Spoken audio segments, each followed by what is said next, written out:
So you guys left me a voicemail like, 90% of the people.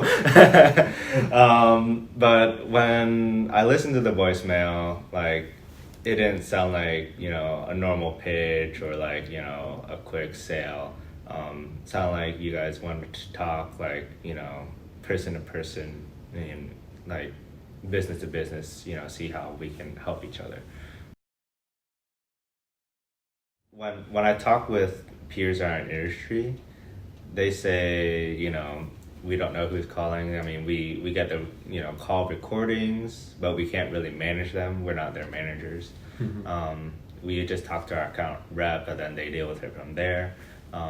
Whereas you guys, like, I actually got to meet the person, like, through a phone call. I got to talk with them and see who is making my calls.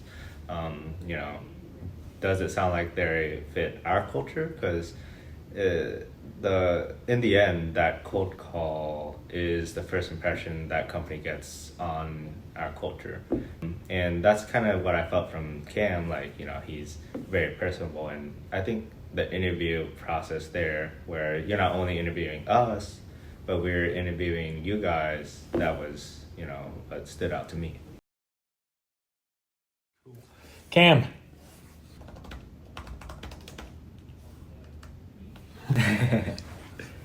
Hey man, can you hear us? There we go. Yeah, I hear you. Hey Cam, how's it going, man? Pretty good. How are you? Good. Great job on setting that appointment. Thanks, man. I appreciate it. Those dental offices, they're tricky. The thing I like the most about you is just, you kind of get it, right? You've been in the pits here with us, and you know kind of the challenges that we face. Whereas, some folks, they bring us on board because they need help, but they haven't necessarily done it. So your expectations were just, super reasonable.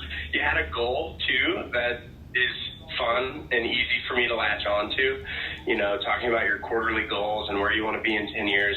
So it's cool that I can kind of tie that in for myself personally when I'm calling for you. It's like I know each one of these meetings is important. Right, and you're a killer too, so you're gonna go out and try to make the most of it, whether it's big or small. So that makes me. You're probably one of my favorite guys to work for just for that reason alone. Because this job's hard. It's hard, and you've got to, tell yourself when you're working for other people, you've really got to buy into what they're doing to get, the work hardest for them. And so it was really easy to do that for you, for sure. Yeah, and I do appreciate what you're doing because I've been there in the trenches too. Like you deal with a lot of rejection. It doesn't feel good when you're on the call, and I know what you're going through.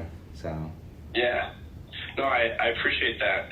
And it's funny with IT too. Specifically, they can hate your guts. 9 out of 10 calls. They're like, why are you calling? But the second something breaks and they're having a problem, it's like you're their best friend. Right. I called a lady the other day for a client on the East Coast. And she was like, this must just be the universe telling me that something's right. I need to take this meeting with you guys, And I was just like, sometimes that's what you just gotta take.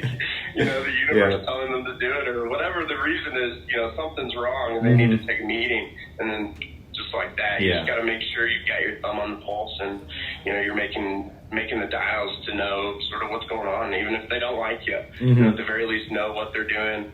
How many users, who they're using now, because it's bound to change. Right. It just is. Yeah, I'd say it's fairly easy. I'm still getting used to Salesforce because we use a different CRM ourselves. But it's just a matter of clicking around and, learning the UI. It's not too hard. Yeah, for the sales side, I think Salesforce definitely has a lot more going for it. Yeah, I think the implementation went really well. I think it took a little longer than I expected, but I think that's because you guys were being thorough on your end. I appreciate the fact that you're being thorough so that, later on we get more quality leads. But yeah, I might R&D your process there for our onboarding process where they meet the techs. Oh yeah. You know what R&D is? Research and development, or that's Rip what off and duplicate.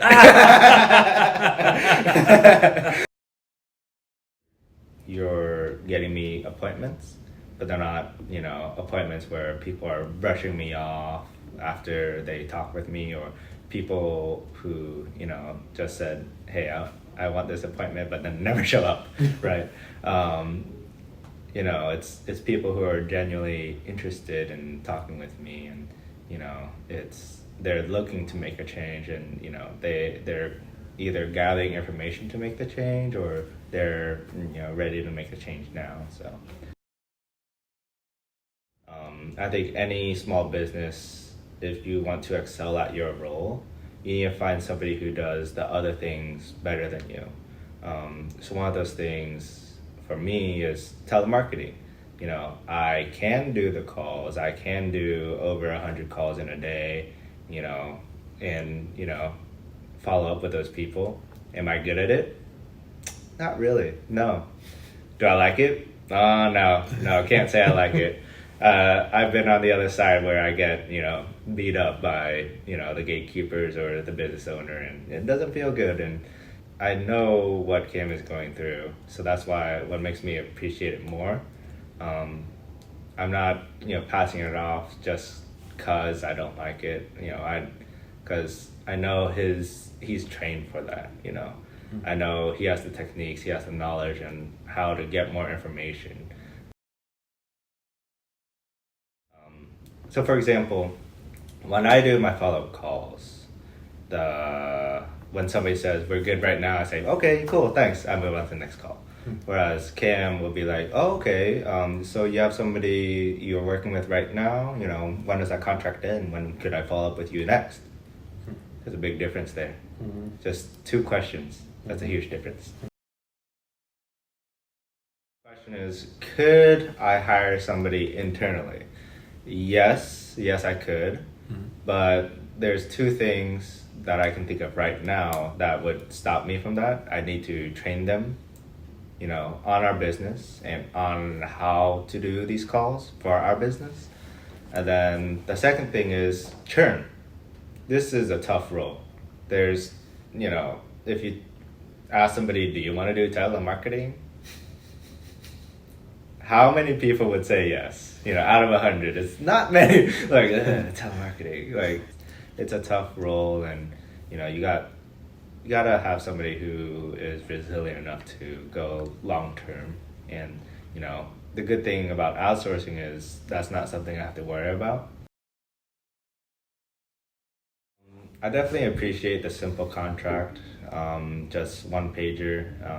I think that's really good, and there's no gotchas there. It's easy to read, no legalese, I guess you could tell it.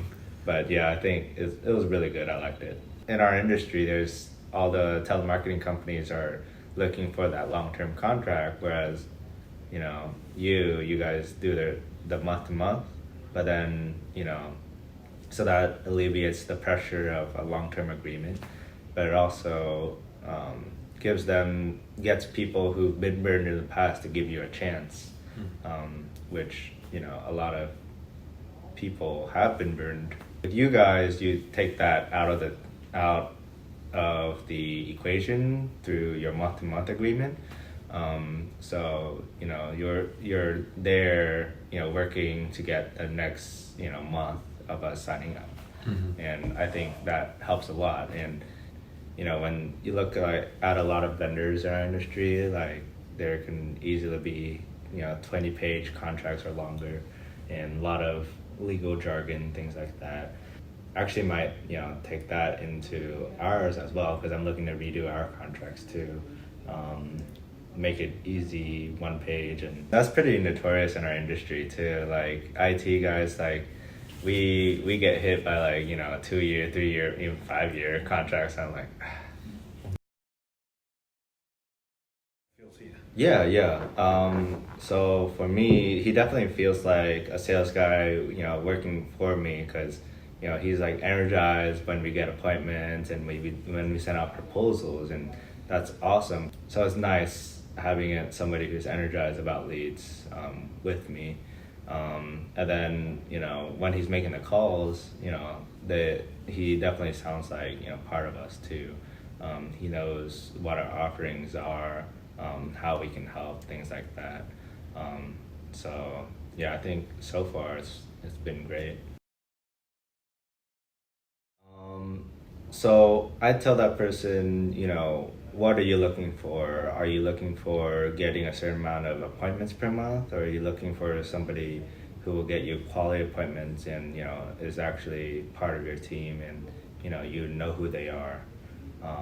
Because those are kind of like the two spectrums I see for your industry right now. Is there's those guys that will guarantee, oh yeah, we'll get you 15 to 30 appointments each month. Appointments are great, but if they turn out being garbage appointments, you're actually losing money and losing time. Because look at your sales process. How long does the initial appointment take? And if those appointments go to your investigation phase and your any other part of the sales process, just look at the time you're spending there. You can easily do the math and see how much time you're losing, and for a business owner, your time should be spent on the very high priority, high protein type tasks. If it's a team member doing that, you could easily calculate, this is my sales guy's salary, this is the average amount of sales they make when they go on appointments, but if they're getting garbage appointments, then that rate is going down, and then that's, the salary you still have to pay them. So it's easy to calculate, business math. Are you looking for, people who are personable, they, work with you as part of your team, and they look for quality appointments, and, they're energized when you win? Or are they, looking to just get an appointment just for an appointment's sake?